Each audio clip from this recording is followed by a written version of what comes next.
감사합니다. 네, 우리 함께 말씀을 보도록 하겠습니다. 마가복음 10장 1절에서 15절 말씀입니다. 마태복음. 같이 일어나셔서 함께 말씀을 읽겠습니다. 일어나시는 이유는 하나님의 말씀을 존경한다, 그런 의미입니다.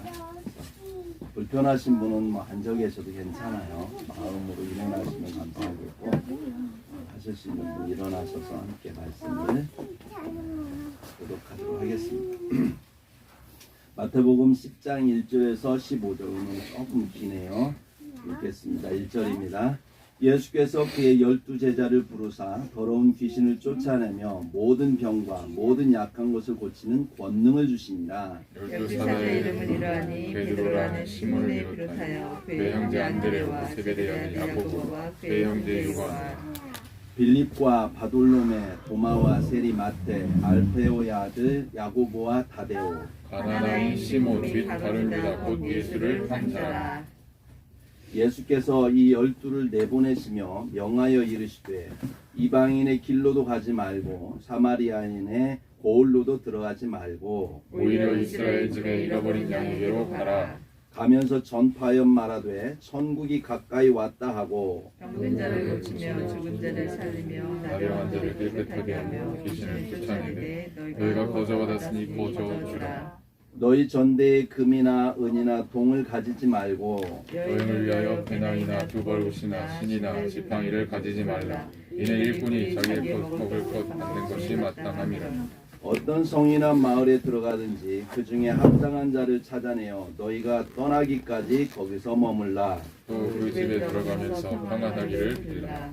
그 집이 이에 합당하면 너희 빈 평안이 거기 임할 것이요 만일 합당하지 아니하면 그 평안이 너희에게 돌아올 것이니라. 누구든지 너희를 영접하지도 아니하고 너희 말을 듣지도 아니하고 그 집이나 성에서 나가 너희 발의 먼지를 떨어버리라. 함께 있습니다. 내가 진실로 너희에게 이르노니 심판날에 소돔과 고모라 땅이 그 성보다 견디기 쉬우니라. 아멘. 다 같이 앉으시기 바랍니다. 오늘 말씀의 핵심 구절은 5절 6절 말씀입니다. 같이 한번 다시 읽어보겠습니다. 5절 6절 시작. 예수께서 이 12를 내보내시며 명하여 이르시되 이방인의 길로도 가지 말고 사마리아인의 고을로도 들어가지 말고 오히려 이스라엘 집에 잃어버린 양에게로 가라. 아멘. 네. 예수님께서 12명의 제자를 세우시고요, 그들에게 사명을 주십니다. 그래서 이 세상에 파송하는 그런 장면이 오늘 말씀 내용입니다. 그래서 오늘 말씀의 내용의 제목을 보냄받은 자의 자세라는 제목으로 함께 말씀을 나누려고 합니다. 마태복음을 이렇게 쭉 강의하면서 느끼는 거지만 정말 성령께서 마태를 통해서 하시고자 하는 그런 메시지가 참 논리적이고 체계적으로 되어 있다는 것을 새삼 다시 한번 느낍니다. 이 핵심 구절의 말씀의 메시지를 전하기 전에 마태복음 1장에서 9장까지 예수님의 사역에 있어서 주요 메시지가 3개가 나옵니다. 이렇게 앞축에서 보면 주요 3개가 나오는데, 그게 첫 번째가 뭐냐? 나는 누구다. 예수님이 말씀하시는 게 나는 누구다. 사람들의 입을 통해서 나는 누구다, 이거를 말씀하셨더라고요. 그래서 예수님은 천지를 창조하신 말씀의 하나님이다. 또는 귀신들을 통해서 심판의 하나님이 오셨다. 이걸 가르쳐 주시는 거예요. 그리고 이스라엘 백성들의 입을 통해서 장애인을 통해서 다윗의 자손 예수여 하면서 다윗의 자손으로 오셨다. 그러니까 구약에 예고됐던 메시아다. 이거를 밝히십니다. 나는 누구다. 이렇게 계속 얘기를 하셨어요. 사람들의 입을 통해서. 그 다음에 두 번째 이제 메시지가 뭐였냐면, 나는 메시아로 왔기 때문에 와서 새 시대를 열기 위해서 새 포도주를 새 부대에 담아야 한다. 이렇게 말씀하십니다. 그래서 예수님이 새 시대를 열 것이다 라고 한 걸 예고해 주세요. 그게 보이셔야 됩니다. 마태복음 읽다 보면 그게 보이더라고요. 예. 그래서 예수님이 메시아로서 새 시대를 이제 앞으로 열어갈 것이다. 사람들이 제자들이 뭔가 이제 새롭게 일어날 거다라고 하는 거를 메시지를 통해서 듣게 됐습니다. 세 번째, 주님께서 또 말씀하신 메시지는 그 새 시대를 열기 위해서 필요한 일꾼이 필요하다는 거예요. 그래서 마태복음 9장 37절에서 38절에 보니까 그 새 일꾼을 추수할 그 새 일꾼을 보내달라고 기도해라. 이렇게 말씀하십니다. 그래서 새 일꾼을 세울 것이다. 새 시대의 새 일꾼을 세울 것이다 라고 하는 것을 말씀하셔요. 이게 이제 마태복음 1장에서 이제 10장 9장까지의 내용이고요. 이제 오늘 본문의 10장 1절에 그렇게 이제 새 시대에 추수할 일꾼, 새 일꾼을 세우는데 마태복음 10장 1절에 이렇게 시작합니다. 예수께서 그의 12제자를 부르사 하면서 새 일꾼을 부르셨던 것을 볼 수가 있어요. 그래서 이 새 일꾼에 대해서 마태는 2장에서 4절까지, 2절에서 4절까지 이 12제자의 이름을 쫙 나열을 합니다. 그렇죠? 예.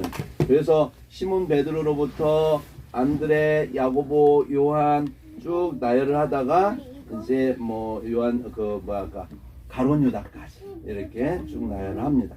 근데 사실 마태는요, 그 12제자 중에 그 베드로, 야고보, 또 안드레, 요한, 그리고 자기, 마태 이 5사람만 언급을 해요. 이름을. 그러면서 그들의 부르심에 대해서 이렇게 나타냈지, 다른 제자들, 그러니까 나머지 몇 명입니까? 6명인가요? 7명? 7명의 제자들을 부르심에 대해서 언급하지 않았습니다. 그렇다고 부르심이 없었느냐? 다른 성경에 보면 있어요. 또 어떤 분은 아예 뭐 부르심 생략되게, 그 광경이 생략되어 있는 분도 있지만, 어쨌거나 각자의 부르심 가운데에서 다들 나름대로의 예수님의 신적인 부르심을 느낀 거예요. 그리고 예수님의 제자가 된 거예요. 여러분, 여기에 예수님을 위해서 행복한 이번교회를 구성하고 있는 이곳에 있는 분들도 뭐 다 각자의 모양으로 주님께서 부르셨잖아요. 다 똑같지 않아요. 그죠?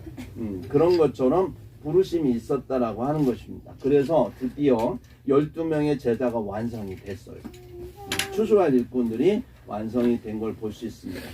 그래서 마태복음 10장 2절에서 4절의 내용이 쭉 나오는데, 그 이름들을 쭉 살펴보면, 자세히 살펴보면 우리가 발견할 수 있는 공통점이 있어요. 뭐가 있느냐? 이들에게는 별로 그렇게 세상적으로 크게 배운 사람들이 없다는 것이 공통점이에요. 박사들 없어요. 그렇죠? 또 이 사람들 가운데는 그렇게 능력이나 재주를 가지고 있는 사람들이 별로 없어요. 또 이런 사람들을 보면 사회적으로 지위나 신분이 또 높은 사람도 없어요. 그 당시에 뭐 헤롯 왕이 믿었더라, 제자가 됐더라, 이런 거 없잖아요. 그죠? 예. 평범한 사람들입니다. 이 사람들은 참 진솔한 사람들이었다는 거예요. 평범하고 진솔하고, 그리고 예수님의 부르심에 대해 굉장히 순종적인 사람들, 이런 사람들이 모였습니다. 그들은 예수님과 함께 한 가지 새로운 시대에 대한 갈망을 가진 사람들, 메시아 시대에 대한 갈망을 가진 사람들의 모습으로 모였다라고 하는 것을 볼 수가 있습니다. 여러분, 이러한 모습 속에서 우리는 위로받을 수 있습니다. 여러분, 우리와 비슷한 사람들이 모인 거예요. 대단하지 않습니다. 만약에 예수님의 부르심이 있잖아요. 정말 세상적인 지위와 또 어떤 그런 그 신분, 아니면 부와 명예, 뭐 능력, 이런 걸 주님께서 생각하시고 제자들을 불렀다면 아마 여기에 있는 우리들 중에 속할 수 있는 사람은 거의 없다고 생각이 들어요. 저를 포함해. 근데 주님은 너무 지극히 평범한 사람들을 불렀다는 거.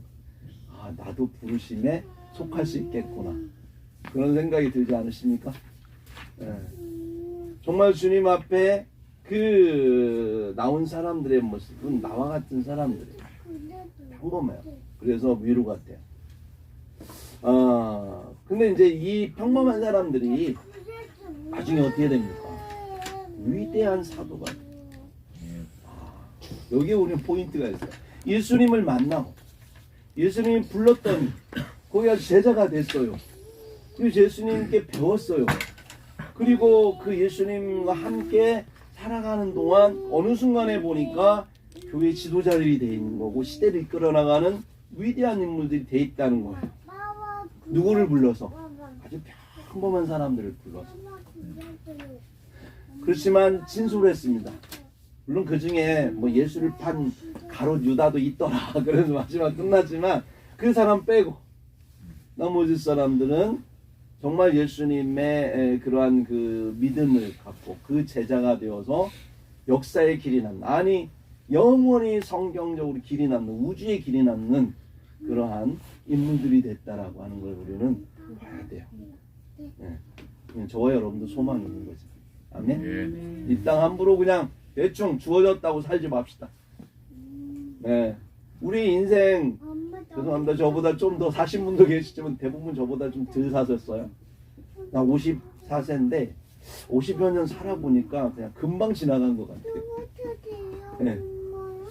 뭐 뒤로 한 30년 생각해 보니까 뭐 엊그제 제가 20대 군대 갔다가 제대했던 때고 그때 같은데 30년이 지났네요.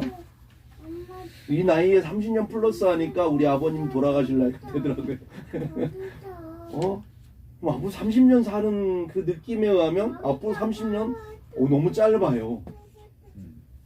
굉장히 긴 것 같은데 우리 민혁이 민우한테는 30년 뭐 어떻게 살아 길게 이런 느낌이 올지 모르겠어요. 근데 저에게는 굉장히 빠를 것 같아요. 누구나 다 인생은 그렇게 긴 것 같지만 지나갑니다. 어떻게 살았느냐가 중요한 거예요. 무엇을 위해서 어떤 가치를 추구하며 살았느냐. 모든 세상의 것들은 다 목적이 있습니다. 하나님이 목적 창조를 하셨어요. 네. 하물며 인간의 정말로 하나님이 그렇게 계획하시고 정교하게 하나님 만드신 인간의 창조의 목적을 우리가 발견하지 못하면 인생을 헛사는 거예요. 아무리 대통령이 돼도 인생 헛살아요. 참 우리나라 역사에 안타까운 게 대통령들이 다 되게 콩밥 드시러 갔다 오실 때만 안 그랬으면 좋겠는데. 정말로 하나님의 사람으로서 예수를 만난 이 제자들은 물론 콩밥 드신 분도 계셔야 하는데 콩밥을 드셨지만 그 콩밥이 죄져서 콩밥 드신 게 아니고 복음 전하다 드신 그 콩밥은 위대한 콩밥이 되는 거예요, 여러분. 진짜 별이죠. 우리가 살아가면서 주님이 그들을 어떻게 제자로 부르셨는데 그들이 어떻게 그렇게 위대해졌을까요? 오늘 마태복음 10장 1절에 보니까 예수께서 그 12제자를 부르사 그 다음에 이렇게 말씀하십니다. 더러운 귀신을 쫓아내며 모든 병과 모든 약한 것을 고치는 권능을 주십니다. 이들이 받은 권능은요, 배워서 만든 게 아닙니다. 뭐 의과대학 나와가지고 병을 고칠 능력을 가진 게 아니에요. 뭐 주술사한테 배워서 귀신을 쫓아내는 능력을 전수받은 것도 아니에요. 예수님께서 주신 천국의 권능을 받았어요. 말씀대로, 그죠? 수술해갖고 고치는 그런 권능이 아니고 말씀, 나사렛 예수 그리스도의 이름으로 명하니까 그 말씀으로 권능이 역사하는 천국의 권능, 하나님의 권능, 예수님의 권능을 예수님께서 제자들에게 주셨다라고 하는 거예요. 저와 여러분에게도 그 권능을 주셨어요. 근데 우리가 행사를 못하는 이유가 뭘까요? 믿음이 부족해. 그렇기 때문에 우리에게 믿음을 요청하시는 겁니다. 하여튼 그 권능을 주셨습니다. 제자들이 받았어요. 얼마나 행복했을까요? 여러분 기도했더니 베드로와 요한이 가다가 내게 가진 건 은도 없고 금도 없는데 내가 내게 명하노니 나한테 있는 건 나사렛 예수 그리스도의 이름밖에 없다. 그래서 내가 너한테 명한다. 예수 그리스도의 이름으로 일어나 걸으라 했더니 안진뱅이가 나왔어. 막 일어나 걷는 거예요. 정말 행복하지 않아요? 저 그랬으면 좋겠어. 제가 목회하면 그랬으면 좋겠어요. 심목사님 그래야 되지 않겠어요? 저는 막 우리 저기 모준이 막 이번에 검사 왔다고 하는데 그냥 지금 나왔다는 소식을 들었으면 얼마나 좋을까. 하나님이 나를 사용하고 계시구나, 목회자구나, 뭐 이런 자부심 생길 것 같아. 더 아직은 제가 좀 만들어질 게 많아서. 어쨌거나 우리가 이 제자들에게 그런 능력이 주어지니까 사람들은요 제자들을 따를 수밖에 없는 거죠. 별 볼 일 없던 어부인데, 별 볼 일 없던 셀인데 그들이 하는 베푸는 능력은 예수님과 버금가는 그런 능력들을 행한다고 했을 때 제자들은 얼마나 신났을까요? 사람들 얼마나 놀랐을까요? 거기서부터 그들은 하나님의 임재를 경험하는 거죠. 실제로요, 누가복음 10장 17절에 보면 70명의 제자들이 그런 일을 경험합니다. 주의 이름으로 귀신들을 명했더니 귀신들이 떠나가더이다 그러면서 막 기뻐가지고 와서 예수님께 막 이야기했다는 내용이 누가복음 10장 17절에 나와요. 너무 이 제자들이 기쁜 거죠. 근데 이 권능을 제자들에게 왜 주셨다고요? 그걸 우리는 알아야 돼요. 우리가 무슨 권능을 행하는 것에 대해서 우리는 뭐 그걸 때문에 나 자신 높아지고 막 내가 유명해지고 막 이런데 목적을 가질 수도 있지만, 그러면 안 되지만 예수님 주신 목적이 있다는 거예요. 마태복음 10장 6절 7절에 보니까 오히려 이스라엘 집에 잃어버린 양에게로 가라. 가면서 전파하여 말하되 천국이 가까이 왔다 하고 이렇게 말씀합니다. 복음 전파, 천국 복음을 전파하기 위해서 사용하라고 주신 거예요. 아멘. 네. 주님이 제자들에게 그런 권능을 주신 목적은 잃어버린 양들에게 천국 복음을 전파하는데 필요하니까 사용하라고 주신 거라는 거예요. 이스라엘 양들, 잃어버린 이스라엘 집의 양들은 누구냐면 바로 그 당시에 유대인들을 말합니다. 유대인들. 그 유대인들 누가 잃어버렸나요? 하나님이 잃어버리셨다는 거예요. 그러니까 하나님과 전에는 하나님과 밀접한 관계 속에 있던 양이었어요. 하나님이 목자셨어요. 여호와께서 목자셨어요. 그래서 그들을 이끌고 갔어요. 관계가 굉장히 끈끈했어요. 어느 순간에 목자를 잃어버린 거예요. 양들이. 하나님의 어떤 그런 뜻을 잃어버렸어요. 하나님에 대한 그런 그 관심을 잃어버렸어요. 진짜 하나님의 이끄심에 대해서 이제는 눈으로 봐도 모르고 귀로 들어도 몰라요. 예수께서 말씀이신 그분이 육신을 입고 오셨는데도 못 알아본다니까요. 그러니까 하나님의 입장에서 볼 때 이 사람들은 잃어버린 양들인 거예요. 그 잃어버린 양들에게 가라고 했던 거예요. 사마리아, 이게 이방인의 길로도 가지 말고 사마리아인의 고을로도 가지 말라. 우리는 차별되어가는 이방인이니까. 뭐야, 우리는 뭐야, 우리는 이방인이니까. 그러니까 뭐 유대인들은 뭐 자부심이 뭐 어깨에 뽕 들어가겠죠. 야, 역시 하나님 우리 편이야 막. 그럴 것 같죠. 근데 왜 유대인에게 하나님께서 먼저 예수님께서 복음을 전하라고 했을까? 그걸 우리는 알아야 되는 겁니다. 유대인들은요, 일단은 말씀을 아는 자들이에요. 이방인이 말씀을 제대로 알겠습니까? 사마리아인이 알겠습니까? 유대인들은 말씀을 아는 이들이에요. 그러니까 조금만 얘기하면 알아듣죠. 무슨 얘기인지. 그 다음에 말씀을 알면 뭐가 생기냐면 영적으로 갈급함이 생깁니다. 그러니까 영적으로 갈급한 거예요, 지금. 네. 그 다음에 또 어떤 게 있냐면 예수님의 사역은 지금 유대인을 중심으로 이루어지고 있었잖아요, 지금까지. 사역의 연장선상에서 또는 지속성과 효율성을 위해서는 이게 합리적인 거죠. 근데 가장 중요한 거는 그런 것들도 있지만 더 중요한 게 뭐냐면 이건 바로 주님께서 본래 구약에 약속하셨던 약속의 성취예요. 예수님께서 구약에 이 땅에 오실 때에 다윗의 자손으로 내가 메시아를 보내겠다. 누구에게 말씀했냐면 유대인에게 얘기했기 때문에 그 약속의 성취 먼저 유대인에게 가야 되는 거고 그 제자들도 그 유대인들에게 가서 메시지를 전해야 되는 거예요. 구약의 말씀의 성취를 위해서.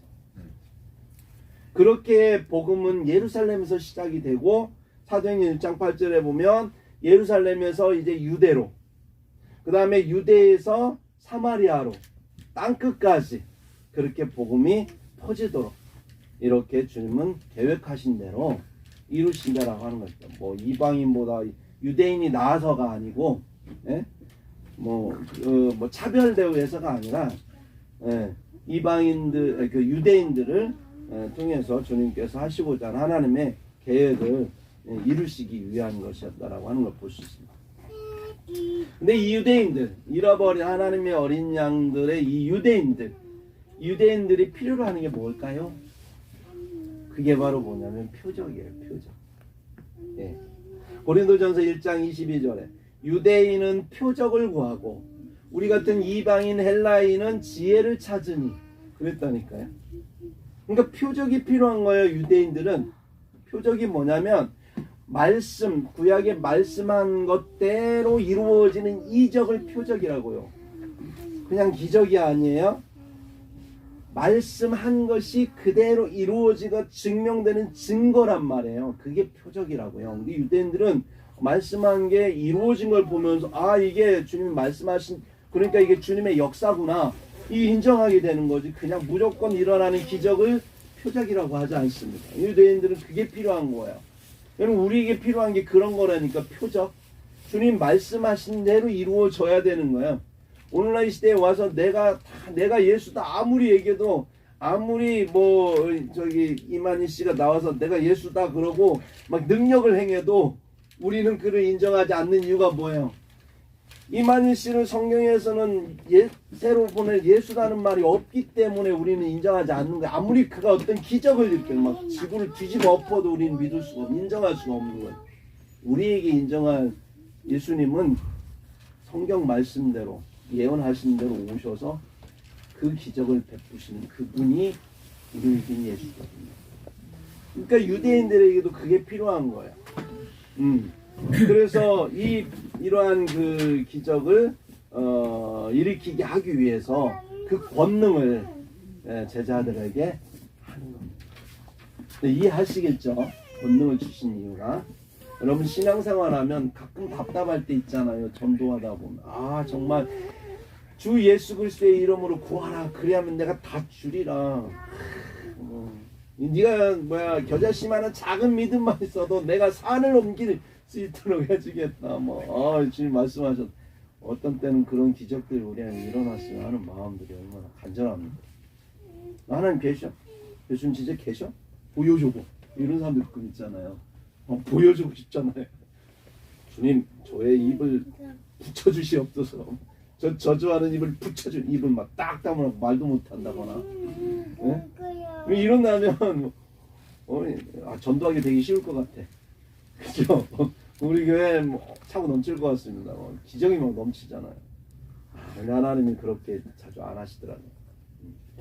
하여튼 그런 것들을 굉장히 필요로 합니다. 1970년대, 80년대를 살아오신 분들은 알아요. 한국교회가 이렇게 폭발적으로 그 당시에 성장을 했던 배경이 뭐냐면 부흥회라는 게 있었죠. 거의 5박 6일 동안 일주일 내내 부흥회 하는데 새벽, 오전, 오후, 저녁 그냥 막 찬양하고 북치고 그렇게 일주일 푹 삶아놓고 나면 어떤 일이 벌어진지 아시죠?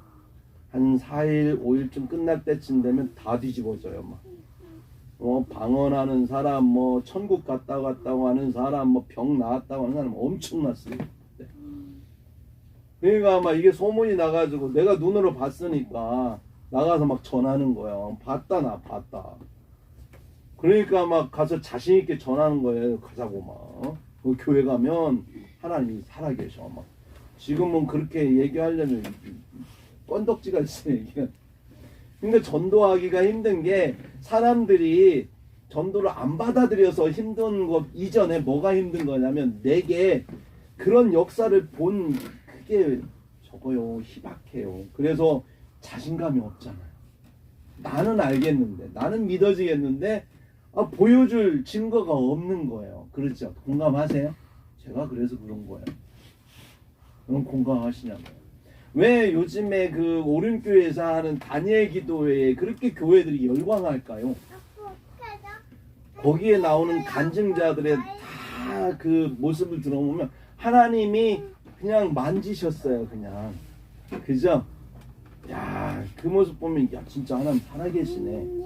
나한테는 뭐 너무 평범하게 이렇게 뭐 별로 계신 것 같은데 막 그런데 그렇게 크진 않은데 그분들은 뭐냐 완전 롤러코스터 타잖아. 인생이 롤러코스터. 하나님이 안 계시다고 말하기에는 이게 하나님 없이는 해석이 안 되는 인생들이잖아요. 그분들. 그 보면서 우리가 간접적으로 하나님의 살아계심을 느끼는 거예요. 여러분 내년에 이렇게 다니엘 기도하면 이게 좀 이웃들 혼자 보라고 하면 안 보잖아요. 딱 모시고 교회에서 함께 봤으면 좋겠어요. 믿고 안 믿고는 그 다음에 문제예요. 와서 보면 내가 하고 싶은 말 이분들이 대신 해줘요. 그러다 보면 그분들이 하나님 계시구나 하면서 우리가 이야기하는 얘기를 좀 마음을 열 수 있단 말이죠. 그래서 전도로 활용했으면 참 좋겠는데 어쨌거나 그런 일이 있었다라고 하는 것입니다. 근데 오늘날에는 그런 하나님의 역사가 희귀한 거예요. 그래서 전도가 힘든 거예요. 언제나 사람들은 예수님을 그냥 받아들이지 않았습니다. 언제나 어떤 시대든.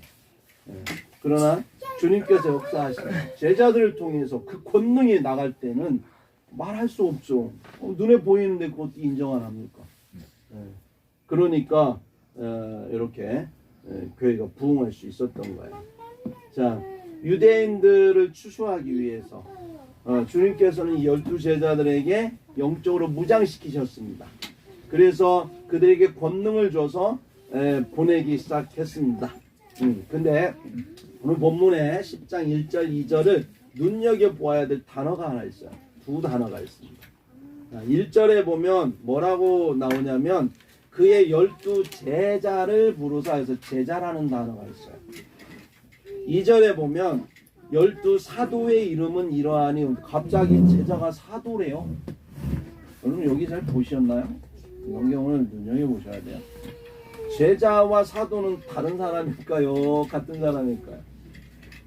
문맥상 보면 같은 사람이에요. 그죠? 다르지 않아요. 근데 왜 어디는 제자라고 하고 어디는 사도라고 표현을 했냐 이거예요. 뭐 이렇게 괜히 읽다 보면 질릴까봐 제자 그러면 뭐 좀 질릴 것 같으니까 좀 단어를 좀 바꿔서 그게 아닙니다. 무슨 얘기인지 아시겠죠? 제자 1절에서 12제자를 부르사 그 제자라는 단어는 가르칠 때 스승이 제자를 언급할 때 제자라고 부르는 거예요. 가르침을 받아야 될 대상들이다라고 하는 거죠. 그래서 예수님이 부르셔요. 12제자를 부르셔요. 왜? 가르치기 위해서 불렀다는 거예요. 천국 복음을 가르치기 위해서 불렀습니다. 파송하기 이전에 그들에게 가르침이 필요한 거예요. 알아야 뭐 파송해서 나가서 전하죠. 그러니까 그들을 제자로 불러서 스승으로서 그들을 가르치고자 하는 거예요. 그래서 처음에 제자로 부른 거예요. 여러분 교회에 오면 여러분들이 예수 믿기 시작하면 주님의 제자가 돼요. 제자가 되지 않고 사도가 될 수 없어요. 먼저 제자가 돼야 되는 거예요. 그래서 제자 훈련을 했던 거예요. 성경 공부를 하고 그러는 거예요. 모르는데 어떻게 사도가 됩니까? 사도는요 뭐냐면 보냄을 받은 자예요. 보내사, 불일사자, 무리도자. 어떤 미션을 가지고 보냄을 받은 자가 사도라는 뜻입니다. 옛날에 우리 그 고을에 장을 뭐라고 불렀죠? 사또라고 불렀죠. 사또. 기억나세요? 춘향이 사또.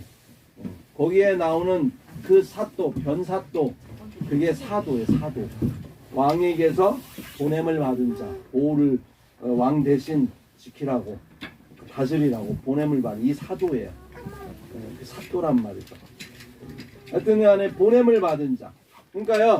그래서 우리가 이걸 볼 수 있어야 돼. 예수 믿는다고 하는 것은 그냥 구원받고 끝나는 게 아니고 예수님은 그들을 불러서 제자와 삼아서 그들을 보내는 것이 예수님의 사역의 과정과 완성입니다.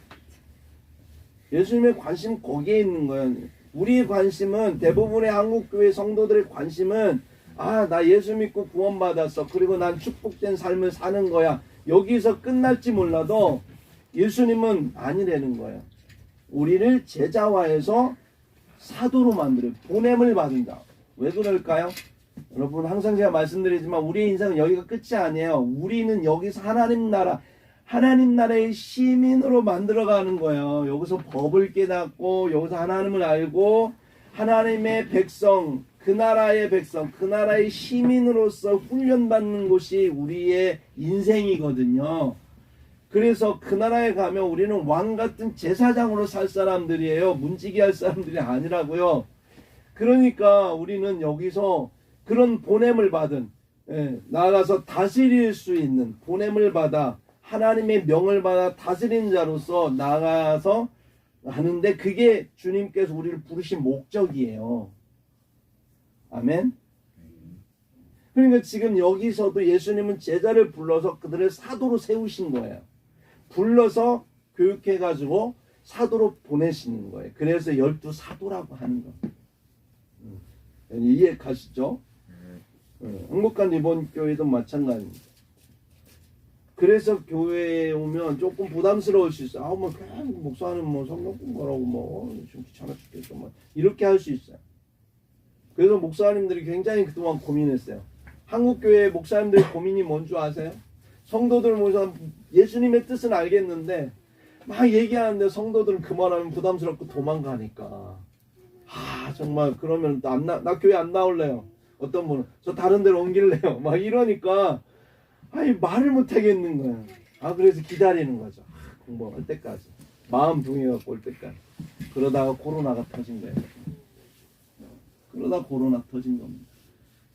그렇게 얘기했더니 작은 교회에서 그렇게 해서 하면은요 다 어디로 가요? 나 딴 교회 가려고 했더니 큰 교회로 가는 거예요. 왜? 큰 교회는 조금 이렇게 숨어 있을 수 있거든. 저 구석에서 여러분.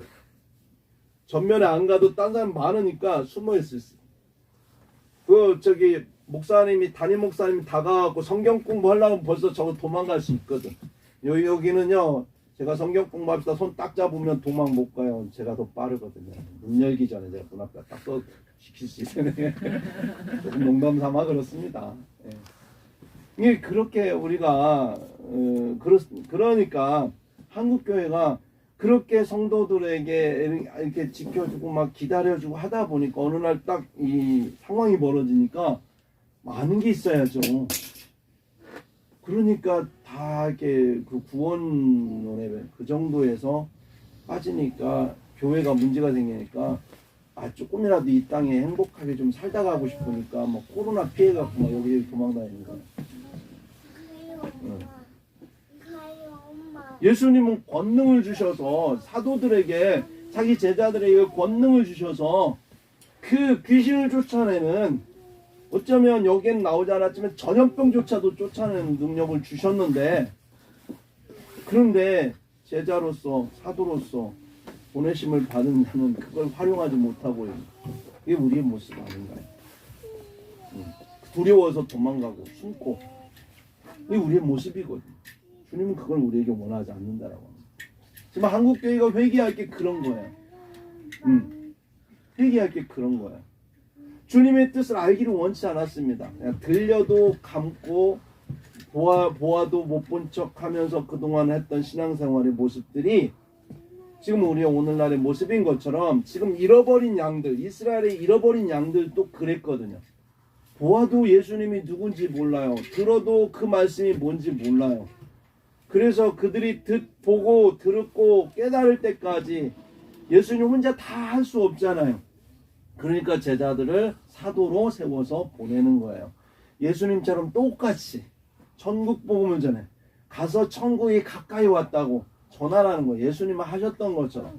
그리고 예수님이 하셨던 것처럼 귀신을 쫓아내고 병을 낫게 하는 그 권능을 주셔서 너도 나처럼 마치 그 손오공이 분신술 하잖아요. 딱 보면 막 손오공 여러 나타나죠. 그래갖고 막 각 지역에 보내듯이 예수님이 우리를 그렇게 제자 삼아 똑같이 당신처럼 만들어서 보내시는 거예요. 추수를 위해서. 이스라엘 백성들이 알아들을 때까지 그들에게 보내는 겁니다. 우리는 오늘날 12사도가 되라는 얘기가 아닙니다. 그 12사도 다음에 13번째 사도가 심재영 목사님이 되라는 얘기가 아닙니다. 이단데요. 사도는 12명입니다. 그러나 사도적 그리스도인은 돼야 되는 거예요. 사도적 그리스도. 보내심을 받은 자, 미션을 받은 자, 사명감이 있는 자. 우리 교회가 여러분 아직 작다고 뭐 그러지 마세요. 제가 여러분에게 저는 자부심을 갖고 있는 게 뭔지 아세요? 네. 우리 교회가 할 일이 뭐냐면 인생의 목적을 발견하게 해주는 거예요. 여러분 그 죽기 전에 가장 한 번쯤은 우리에게 인간에게 가장 필요한 게 뭐냐면 내가 왜 왔는지 자기 자신을 발견하는 겁니다. 그거에 대한 확증, 믿음이 있어야 그 사람은 인생에 눈을 감을 때 자신 있게 눈을 감을 수 있어요. 내가 누군지 알 때. 그렇잖아요. 내가 왜 왔는지, 왜 살았는지, 내 삶에 대한 이 정의를 내리지 못하고 아무 의미도 발견하지 못하고 죽기 전에 도대체 뭐지? 살긴 살았는데 내 안의 양심은 나에게 너는 완전하지 못하다. 그렇게 산 거 가지고 만약에 네가 신이 있다면 너 같은 것이 천국 갈 수 있겠니? 나한테 막 그렇게 공격할 때 내가 자신 있게 아니야 나 천국 갈 수 있어 말할 자신이 누가 있을까요? 아무도 없습니다. 저를 포함해서. 근데 그 질문을 죽음 앞에서 누군가는 언젠가 합니다. 이걸 준비시키는 게 행복한 리본교회입니다. 예수 그리스도를 믿고 주어진 삶을 어떻게 살아낼 것인가? 내 삶의 방향은 무엇인가? 내가 존재하도록 하나님이 날 보내신 이유가 뭔가? 이거 발견할 때 오늘 나는 주님께서 부르셔도 나는 주님 앞에 갈 수 있어요. 당당하게. 그렇잖아요? 발견했으니까 주님 앞에서. 여러분 사도적 그리스도인은 그러한 목적을 가진 사람들이에요.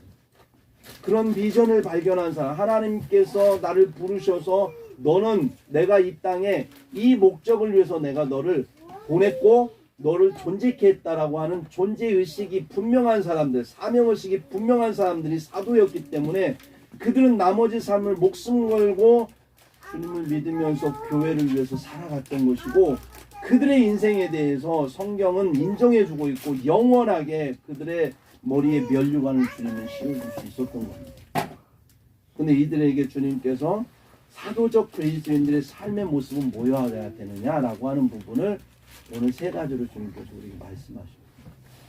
그게 뭐냐? 첫 번째 7절 8절 같이 한번 읽어보겠습니다. 시작. 가면서 전파하여 말하되 천국이 가까이 왔다 하고 병든 자를 고치며 죽은 자를 살리며 나병한 자를 깨끗하게 하며 귀신을 쫓아내지 되지 너희가 거저받았으니 거저주라.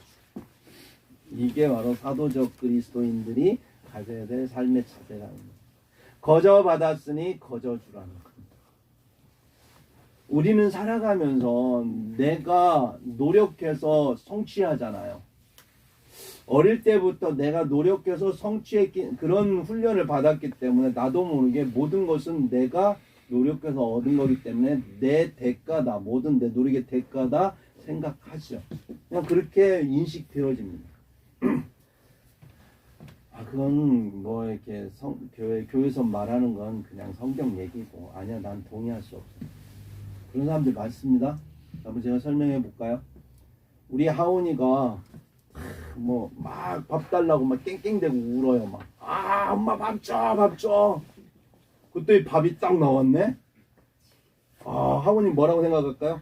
역시 내가 울고 내가 노력했더니 내가 밥을 얻었다 생각할 수 있겠죠. 엄마 생각은 무슨 생각일까요? 내가 줄 수도 있고 안 줄 수도 있는 거예요. 응. 그러면 뭐 하원 입장에서 못 받으면 이건 뭐 대가가 아니죠. 은혜요, 은혜. 하원이가 밥을 먹으려면 지가 뭐 농사를 져갖고 여기서 쌀 만들어갖고 밥을 해갖고 먹어. 이래야 진짜 하원이는 자기가 대가에 대한 것을 얻은 거죠. 노력에 대한 대가로. 근데 앵앵한 거밖에 없는데 밥이 딱 떨어졌네. 이게 노력의 대가입니까? 아니면 은혜입니까? 엄밀히 말하면 은혜죠. 그러지 않아요? 그렇게 우리는 태어나서 훈련 받는 거예요. 근데 이 어린 우리들은 그냥 그렇게 앵앵거리고 뭔가 조금 하면 뭔가 되어지는 것들로 내가 생각했던 어떤 목적을 성취하니까 그게 내 대가인 줄 알아, 노력에. 근데 생각해 보세요. 하나님께서 은혜로 우리에게 역사하지 않으면 우리 아무리 노력해도 안 돼. 여러분 아무리 가서 모내기 해갖고 뭐 저기 모내기에서 벼를 심어도 태풍 한번 훅 지나가면 끝나더라고요. 여름 내내 비 안 오면 끝나고요. 뭐 홍수 한번 확 지나가면 뭐 열심히 노력하면 뭐해. 열매 딱 해가지고 이제 조금 있다가 이제 벼 이제 탈곡하겠거니 했더니 뭐 태풍이 한번 확 지나가면 뭐 물속에 싹 잠겨버리고 뭐 10분의 1도 못 거둬요. 은혜죠, 은혜. 은혜인 겁니다. 우리는 그래 은혜롭게 살고 있는 거예요. 지금 제자들이 받은 그 권능들은 은혜예요. 뭐 자기가 노력해서 막 예수님 앞에 주세요 뭐 안 주면 안 돼요, 나 전도하러 갈 건데 그게 필요한데 주세요 막 해갖고 물론 얻을 수도 있겠지만 주님은 거저 주셨어요 그냥. 근데 우리가 자칫 그 거저 받은 거 가지고 장사할 때 있더라는 거예요. 왜 한국교회가 그 좋은 부흥회가 왜 오늘날은 하자 그러면 다 성도들 으악하고 안 한다고 막 그럴까요? 목사님이 저도 부흥회 하기 싫어요. 왜 그런지 아세요? 저도 그 트라우마가 있어요. 예전에 성도 때, 청년 때 부흥회 하자 그러면 죄송합니다. 목사님들이 해놓고서 마지막에 뭐야? 작정금만. 교회 건물 이렇게 예배당 주려면 작정금만. 근데 작정금 알아서 쓰세요. 여기까지는 좋아요. 그래도 은혜 받았으니까. 근데 어떤 분은 이렇게 하더라고요. 자, 우리 한국단님 이현춘 집사님 나오세요. 딱 나와주면 딱 500만 원 얼마 할래요? 얼마? 100만 원. 에헤이 집사가 무슨 100만 원. 500만 원 써요. 500만 원. 썼어요. 이러고 딱 가는 거예요. 이제 그리고 당신은 가. 그럼 이제 그 다음에 이제 담임 목사님 눈치 보는 거지. 어떡하나 이렇게 얘기했는데 어떡하나. 그 교회가 막 풍파가 일어나면 왜 그런 사람 모셔갖고 막 이러면 이 풍파가 일어나면 뒤치다거리 하려고 힘들어가지고 목사님들 그 다음부터 이제 부흥이 하려면 벌써 막 이렇게 되는 거예요. 헌금은 자원함으로 하는 거잖아요. 기쁨으로, 감사함으로, 은혜 받아서 나도 은혜로 하는 거지. 이게 이제 막 일반화됐던 거예요. 그래서 교회를 막 키워갔던 거, 예배당을. 그러다 보니까는 이제 오늘날은 부흥했다가는 다 인식이 이 부흥회를 통하여 하나님을 만난다는 인식이 아니라 부흥회를 통하여 내가 헌금에 내 돈을 빼앗긴다는 그런 의식이 이미지가 딱 바뀌는 바람에 그 다음부터 부흥회 하자 소리 말을 못합니다. 맞죠? 제 말이. 그래서 교회에서 사경회 하자고 그래갖고 이 부흥회 때 일어났던 그 은혜들이 그렇게 크게 안 일어나요. 사경회는 성경 공부 집중이고요. 부흥회는 기도 집중이에요. 기도를 할 때 하나님 역사하시거든요. 은혜를. 그러니까 그 은혜, 우리가 거저 받았으니 거저 주라는 말은 한마디로 말해서 은혜롭게 살라는 거예요. 내가 뭐 받은 대로 주는 건 거래고 거래. 은혜는 아무것도 상대방에게 바라지 않고 그냥 사랑하니까 주는 게 은혜고요. 그러니까 거저 받았으니 나중에 내가 너희를 사랑해서 은혜로 거저 줬으니까 너희도 사랑하면서 은혜로 거저 주면서 살아라. 이게 예수님의 사도적 그리스도인에게 허락하신 명령입니다. 그래서 교회의 은혜가 사라지면 교회는 아닌 거예요. 그래서 은혜로 교회가 참 이름이 좋긴 한데 그죠? 그냥 은혜 자체 은혜롭게. 근데 하여튼 간에 우리가 은혜로운 교회가 되어야 됩니다. 아멘? 네. 그렇습니다. 두 번째는요. 9절 10절 같이 한번 읽어보겠습니다. 9절 10절 시작. 너희 전대에 금이나 은이나 동을 가지지 말고 여행을 위하여 배낭이나 두벌옷이나 신이나 지팡이를 가지지 말라. 예. 인생을 어떻게 살라고요? 가볍게 살아라. 그 말씀 하시는 거예요. 인생은 나그네 인생이라는 거예요. 예. 여러분 요즘에 유행하는 미니멀 라이프라는 말 들어보셨죠? 심플 라이프. 단순하게 살아가는 삶이 유행하고 있어요. 아, 저도 그렇게 살고 싶어요. 조그마한 집에 어찌나 갔다가 막 쟁여놨는지 진짜 볼 데가 없어요. 아, 근데 버리려고 딱 맘먹으면 언젠가 쓸 것 같아서 못 버리겠어. 어떤 건 버리려고 맘먹으면 과거에 내 추억이 담겨 있어도 못 버리겠어요. 어쩌다 한번 딱 보면 기분 좋잖아. 옛날 생각나고. 근데 그거 버리고 나면 아, 옛날 생각을 못 하잖아. 여러분 나이 먹을수록 추억을 먹고 살게 되니까. 그러다 보니까 뭐 이게 살 수가 없는 거예요. 젊은이들은 추억을 할 수 있는 거리가 별로 없어서 버리라고 하면 쉽게 버리지만 50대 이상 넘어가잖아요. 그러면 부모님들이 이해하셔야 돼요. 아, 저 구닥다리 왜 저렇게 싸매고 이사를 다니냐고 안 버리고. 근데 거기에 추억이라는 돈으로 살 수 없는 정말 깊은 뭐가 있어요. 그래서 못 버리는 거예요. 양끝다니 그죠? 그런 거 있습니다.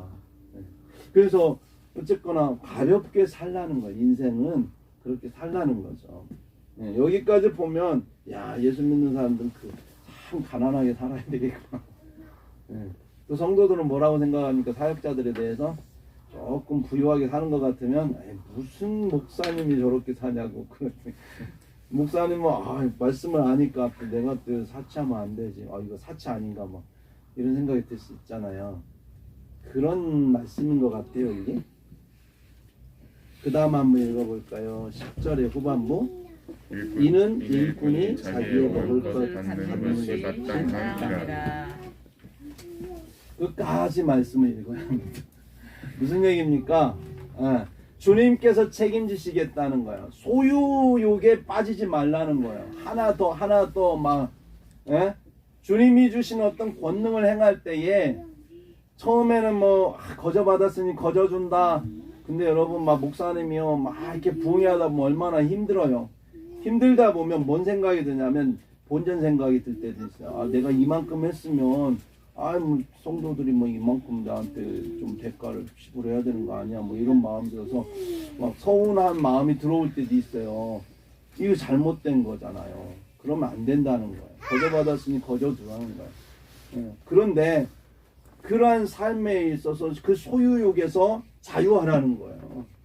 자유하고 대신에 그러한 불안감, 우리도 인간인지라 갖고 있는 그 불안감에 대해서 주님은 알아요. 우리가 먹고 입고 우리가 의식주가 필요하다는 거 알아요. 그걸 뭐라고? 주님께서 채워주시겠다는 거예요. 누구를 통해서? 당신의 일꾼이기 때문에 사람들이, 그 혜택을 받은 사람들이 하나님의 일꾼으로 여기고 그들을 통해서 공급하시겠다는 거예요. 그 공급받는 것은 마땅하고 당연한 거예요. 그렇게 주님 말씀하시는 거예요. 그렇지만 그 마땅하고 당연한 것을 주장해서 마치 그 대가를 얻으려고 하지 말라는 거예요. 사역자는. 그리스도인들은 그러면 안 된다는 거예요. 은혜로 살아가는데 대가를 원하면 아니잖아요. 그러니까 자유하는 인생, 그야말로 이 물질로부터 소유욕에서 자유하는 인생을 살아가는 게 사도적 그리스도인에서 살아가는 삶의 자세라는 거예요. 세 번째는 뭐냐면 11절 15절 말씀입니다. 거기에 보면 무슨 얘기가 나오냐면 어느 집에 들어가서 너희를 영접하면 그 사람의 집에 들어갈 때에는 평안하기를 빌라는 거예요. 복을 빌라는 거예요. 그래서 사도적 그리스도인들의 삶은 복을 비는 삶이에요. 축복하는 삶. 누구를 만나도 축복하는 삶. 그런 삶을 살라는 거예요. 때로는 있잖아요. 억울할 때도 있어요. 나 맨날 축복만 빌고 다니고 나는 누가 축복했지? 그런데 주님 뭐라고 하십니까? 복을 빌었는데 그 복을 빌은 그 사람이 복을 받을 그런 뭐 자격이 안 되고 상황이 안 되고 그러면 그 빈 복이 내게로 주님께서 대갚아 주신다고 말씀을 하세요.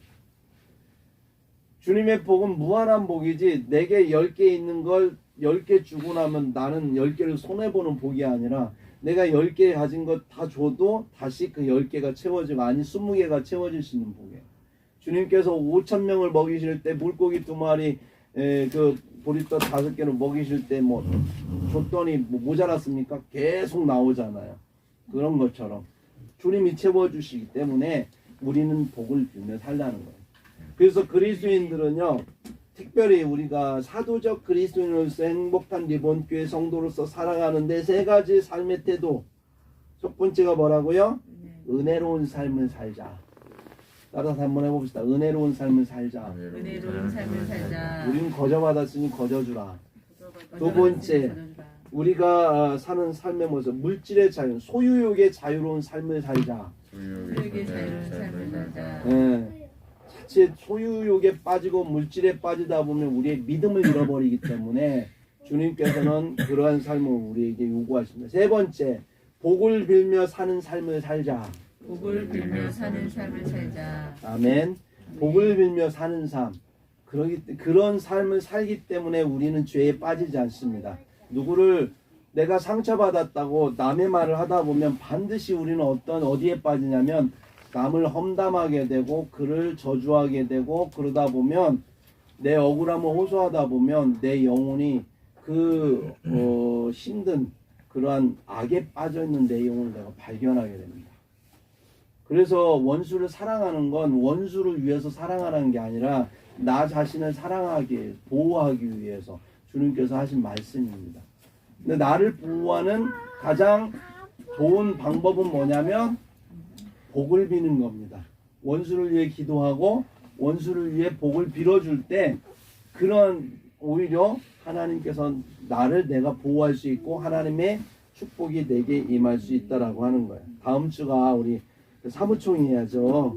첫 번째 사무총회인데 2021년 뭐 우리가 설립한 지 얼마 안 되지만 그러나 우리가 작년 12월 달부터 우리 가정예배를 쭉 해왔습니다.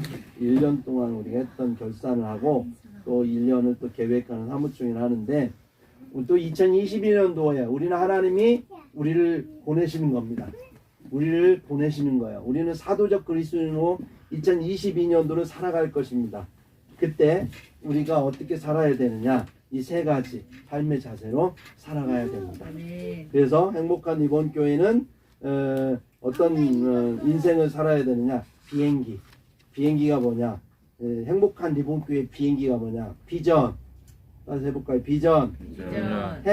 행동. 기도. 비전과 행동과 기도.